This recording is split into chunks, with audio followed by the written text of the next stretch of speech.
amigos televidentes se orienten de los contenidos así completos.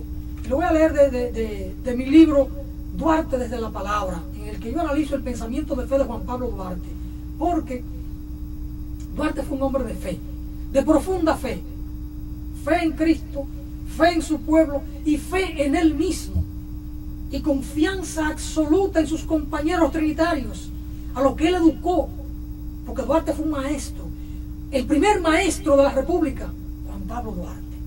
Dice el juramento trinitario lo siguiente: en el nombre de la santísima, augustísima e indivisible Trinidad de Dios omnipotente, juro y prometo por mi honor y mi conciencia, en manos de nuestro presidente Juan Pablo Duarte, cooperar con mi persona, vida y bienes, habidos y por haber, a la separación definitiva del gobierno haitiano y a implantar una república libre y soberana e independiente de toda dominación extranjera, que se denominará República Dominicana, la cual tendrá su pabellón tricolor en cuartos encarnados y azules, atravesado con una cruz blanca.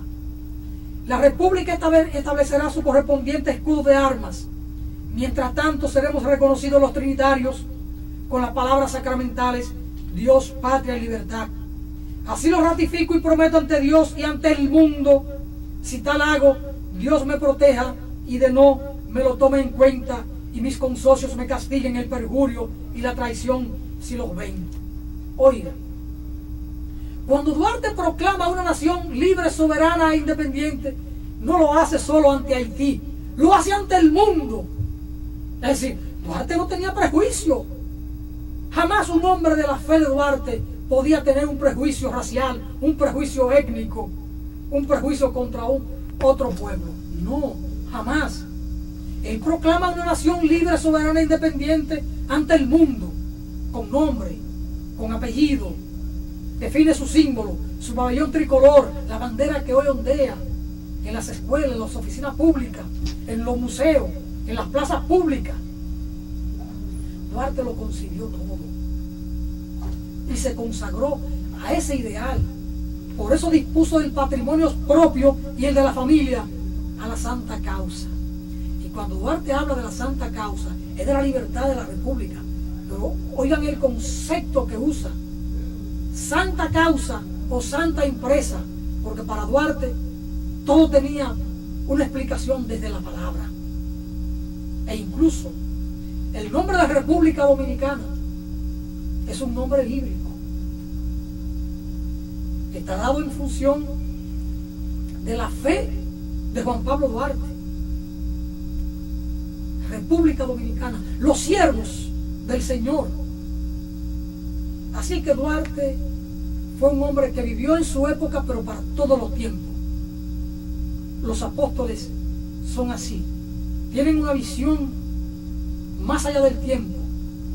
Por eso nunca tienen la apetencia personal por el poder. Por eso nunca tienen apetencia por lo material. Por eso siempre son hombres desprendidos. Duarte como Martí son dos apóstoles de Latinoamérica, quizá los más consagrados en América Latina. Y como Duarte, otra nación no ha parido otro igual. ¿No, Francisco? Sí, observo en la lectura, Alfonso, algo que ciertamente tenemos la bandera, el escudo, otras cosas más, pero falta el contenido social en la República Dominicana del pensamiento duartiano, porque las personas, los gobernantes, toda esa estructura que arropa a estos personajes no han tenido esa sensibilidad para llevar a la práctica el pensamiento, aun cuando estemos digamos arropados por los símbolos, bandera, escudo y otras cosas. Falta ese instrumento, lo que él mismo habría dicho, que habría que concederle a cada quien lo que en derecho le pertenece. Duarte es una figura que cada año cada actividad que hacen funcionarios del Estado, proyectan la vida, el pensamiento en el orden teórico de Juan Pablo Duarte, pero en la realización no hay cómo tratar de llevar ese ideario a beneficio de la colectividad. No sé si tú desentrañas en esa lectura eso. Y apuntarte algo. Otro acontecimiento que ha sido, digamos, por primera vez en la República Dominicana, y eso lo hace un hecho formidable para la historia, es que habiendo leído ese pensamiento, eso lo que se iba a configurar cuando Duarte convocó entonces a sus iguales a firmar eso con sangre. Fíjate qué señal para honrar lo que allí se estaba creando, configurando, para demostrar hasta dónde llegaba la convicción de estos ciudadanos. Es así, pero recuerda que Duarte siempre dijo que el buen dominicano tenía hambre y sed de justicia. Y donde hay justicia, lo hay todo. Por eso, don Rafael Chalhú Mejía decía, es el programa más completo, porque la soberanía lo envuelve todo. Sí. Y Duarte decía, sed justo. Lo primero, si queréis ser felices, pues ese es el primer deber del hombre. Y Duarte fue un hombre que vivió para todos los tiempos. Un hombre que, a pesar de que funda la Sociedad Secreta Trinitaria hace 174 años, cuando todavía los Estados Unidos no apuntaban a erigirse en un imperio, Duarte decía que la libertad, que la soberanía era lo fundamental.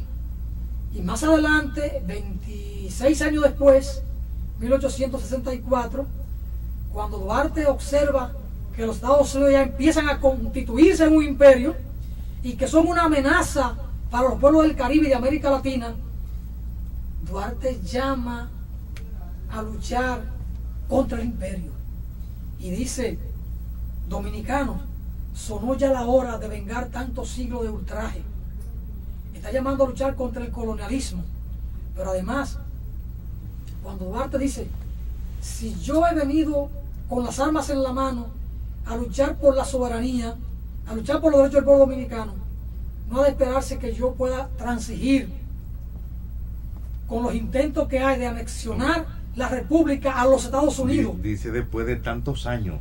Sí, de tantos siglos. De tantos años él fuera de la patria. Claro, después de 26 años fuera de la patria, cuando retorna, sí, es a luchar por la soberanía. Porque había sonado la hora de la traición, porque Pedro Santana había anexado la República a España.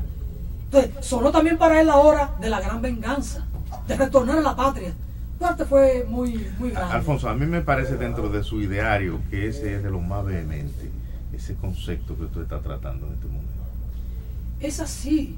Por eso él dice que siempre lo tendrán de frente ante cualquier tratado que tienda a menoscabar en lo más mínimo los intereses del pueblo dominicano. Y dice, y no digo yo contra el tratado contra los Estados Unidos, sino contra cualquier potencia del mundo. Ya él advertía lo que podía pasar con Estados Unidos. Duarte fue un grande, entre los grandes. Pero bueno, Juan Francisco, el tiempo se nos va. Tú sabes, Alfonso, que hay una similitud en algo que dijo un revolucionario, digamos, contemporáneo, cuando el Che dijo que había que oponerse a la injusticia en todas partes del mundo. Eso está contenido ahí en esa afirmación de Duarte. Claro. Sí, opuesto en la injusticia a nivel universal. Y no sabemos si esa figura contemporánea llegó a estudiar las ideas de Duarte, pero lo cierto es que hay una coincidencia, que coincide el contemporáneo con el maestro nuestro. Es así, es que Duarte bebió en su paso por Europa en los grandes enciclopedistas, y Duarte se nutrió del movimiento de liberación nacional que se desarrolló en Europa. Recuerda que en aquellos años, siglo XVIII y siglo XIX, sobre todo el siglo XVIII, Napoleón sometió, sojuzgó a muchos pueblos, y entonces Duarte bebió de aquellos movimientos de liberación nacional, en aquellos pueblos de Europa que estaban en el trance de liberarse de las grandes metrópolis que lo habían sojuzgado.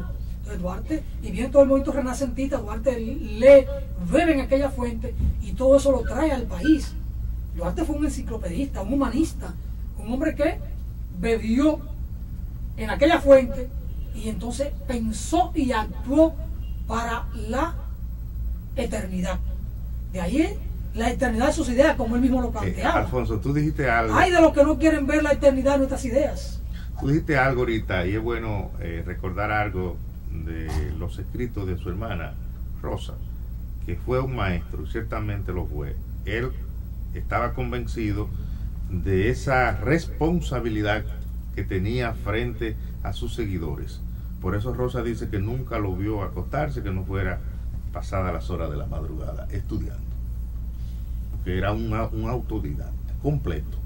Es así, Juan Francisco. Definitivamente Duarte fue un hombre fuera de tiempo, para todos los tiempos, y un hombre de una consagración absoluta.